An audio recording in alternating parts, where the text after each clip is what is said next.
Hey everyone, me Kevin here. Wow, the Biden administration is now considering an executive order on cryptocurrencies. I'm gonna break down what this means in this video. Let's honestly just get right into it. But first, if this makes you nervous, just go to metkevin.com/life. Sign up for life insurance in as little as 5 minutes, and you'll feel a whole lot better, especially since you can Apple Pay or Android Pay for it.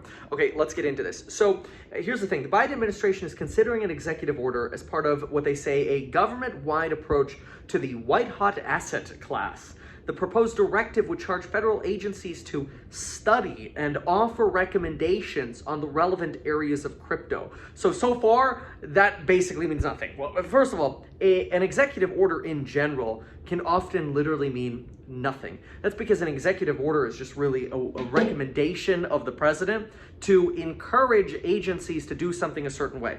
The problem is, the agencies, a lot of them, the agencies that we have, don't know a thing about crypto. In fact, get this, Bloomberg cites, scroll all the way to the bottom here, the most knowledgeable person that they were able to list here, who has a lot or deep experience in crypto, is, quote, recused from working on crypto because his personal holdings include $1 to $5 million in Bitcoin and as much as $250,000 in Filecoin. Yeah, I don't know what the heck that is. Come on, we're gonna expect all of a sudden an executive order from Biden to actually get regulation going from or about crypto from our agencies? I doubt it. I'm not super worried about this at all, but let's keep going into some of the details. And most importantly, what they're really trying to accomplish here. What the government is trying to accomplish is finding a way, as they say here, to streamline and coordinate how the agencies are going to deal with crypto. In my opinion, this is actually a good thing because on one sense, you want to coordinate the IRS in how it's going to tax crypto. On another sense, you want to coordinate agencies and their ability to take crypto as payment. Look, I would love for our state governments, our DMV, or all these places we hate paying money to finally accept Bitcoin or Ethereum or ADA or Dogecoin, whatever, as a form of payment. Like, these are things that could come. Regulation does not necessarily have to be all bad. And as many have said before, especially SEC Secretary Gary Gensler, he believes regulating crypto is actually somewhat bullish because if you think about cars, when they were first created, we had no regulation for cars. Almost nobody used cars because they were dangerous. Now, I know a lot of people, especially people who watch this channel, are interested in cryptocurrency, so we have a little bit of a skewed audience. But when we look at America broadly, most people are still somewhat or relatively fearful of cryptocurrencies. It's the fear of the unknown. It's something that intuitively is hard to value or to understand valuation by. And generally, when it's in the media, it's associated with scams. So this is where SEC Chairperson Gary Gensler says, hey, look, if we regulate, just like we regulated cars by mandating seatbelts and stop signs and traffic signs and rules of the road, then you can actually create broader adoption of crypto. This is why I personally believe that 2022 might be the year of crypto, where we finally get regulation. It's not as scary or fearful as people think it will be, because I personally think that our Congress mostly tries to do what the most people want, and a lot of people are pro new monetary innovations. They're pro DeFi. They're pro really things that can create faster and less expensive forms of transacting in business.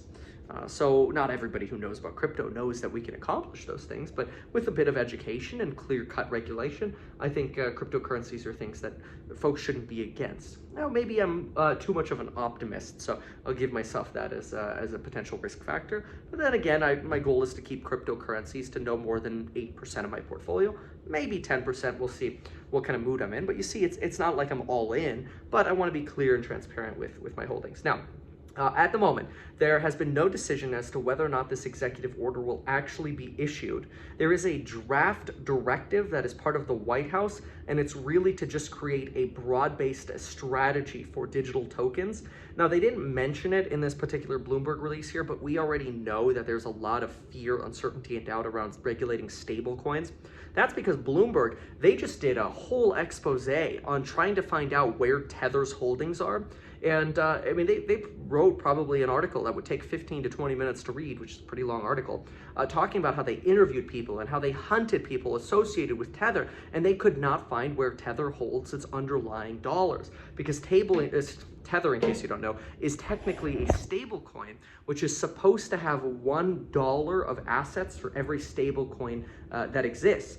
But if those assets are like funky junk bonds that are earning high dividends somewhere and they have a risk of bankruptcy, then there's a risk that Tether could break the buck. And Tether is a huge part of our cryptocurrency ecosystem. It's kind of like back in January of this year when I did a video on the stablecoins that Gemini has. I looked and I saw, wait a minute, here they are saying you can earn interest of 5 to 8% on your Gemini dollar. And then they put notes like, oh, it's FDIC insured. And it makes it seem like the Gemini token is an FDIC insured savings account. But it really isn't, because when you turn on interest, you're actually lending out your money to someone else. You'll never be able to redeem that dollar at the bank if there's a panic because you've agreed to lend it out. That's why you're getting a return. But it's not obvious that you've lent it out because it still shows up as in your account, right? And so even though the underlying deposit of Gemini dollars, like the real US dollars that back it, are FDIC insured, your money isn't.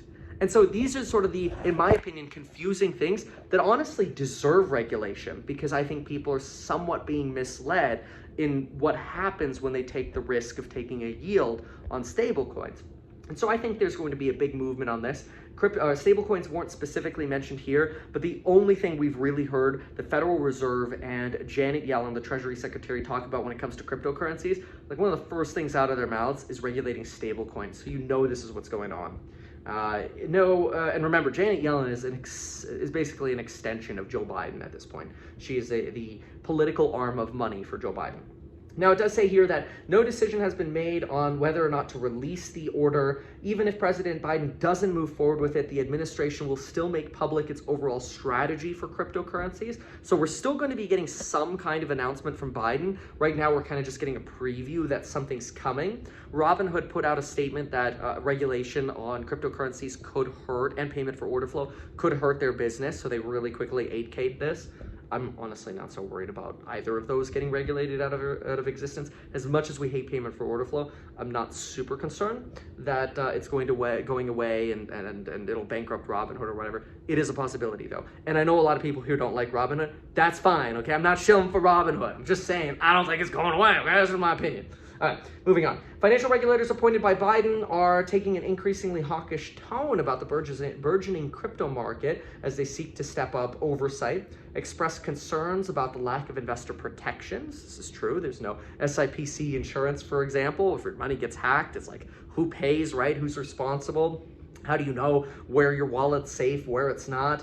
National security agencies across the admin are also grappling with high-profile cases of digital currencies playing a role in ransomware attacks like the Colonial Pipeline earlier this year. And remember what happened? We just had the, the Bored Ape creator bailed after selling his crypto NFTs and not delivering on his promise to follow up with the fringe benefits of the NFTs. Bailed with a few $1 million. I think it was just under $3 million. But anyway, a lot of scrutiny. It also says here, this push is being led by lobbying by powerful players in the industry, arguing that increased regulation risks killing jobs in the crypto space. So I imagine like Coinbase and BlockFi and some of the big ones are trying to step in to like, hey, don't go crazy with regulation here. Which, by the way, if you want a credit card that pays you in cryptocurrency rewards, go to metkevin.com/BF. That's metkevin.com/BF, like BlockFi. metkevin.com/BF. Check that out. Now, this draft has been circulating, would clarify responsibilities of various agencies, task them with examining relevant topics and reporting back their findings. None of this is going to actually take any meaningful effect until 2022, in my guess. I mean, come on, how much working time do we have left here? We're like 6 weeks away from Thanksgiving. Then everybody's going to get off for the holidays. Nothing's happening in 2021, my guess. Washington policymakers have struggled for years to come up with a comprehensive approach to digital assets. They talk about, are digital currencies actually investments? Are they commodities? Are they currencies? Right? It makes sense that this should be regulated. My opinion, somewhat unpopular in the currency space, but you know me, I just tell you like what my thought is. I personally think a lot of cryptocurrencies are just crypto assets. They're investments. They're like stocks, right? That's the way I look at them, at least, is kind of like a stock, but that's just my opinion. The administration's effort is being coordinated by the White House, led by the National Economic Council. Okay, look, you remember who the last chairperson of the National Economic Council was? Let me give you a hint. We're gonna have a V-shaped recovery. Remember that guy? Why can't I remember his name? I just had his name at the tip of my tongue too. Larry, Mr. V-shaped recovery Larry. What's his last name? You remember his last name? I can't remember his last name. Larry something. Anyway, he was the director of the National Economic Council under Donald Trump, and he would always, every week, come out, I think we're gonna have a V-shaped recovery, everything's getting better. It's great. Larry. Maybe it's because I just ran a campaign against Larry Elder. I kind of like replaced this person's last name. But anyway, Larry. I never forget the guy. Anyway, like, if people like that are running the National Economic Council, I don't think Larry's like the most expert at cryptocurrencies. And I know there's a different director of the National Economic Council now. But again, the most expert person who's a deputy assistant to the National Economic Council is this Tim Wu person. But again, is not allowed to work on crypto because he invests in crypto. Like, oh, come on. So you're saying the most experienced person can't actually help contribute. Anyway. Even as the broad crypto strategy remains under development, the Biden admin is facing work on digital assets, which started slow, has been ramping up. Justice Department on Wednesday launched a new national cryptocurrency enforcement team to investigate and prosecute the misuse of cryptocurrency. So, okay, new teams coming, new regulations coming, new ideas coming.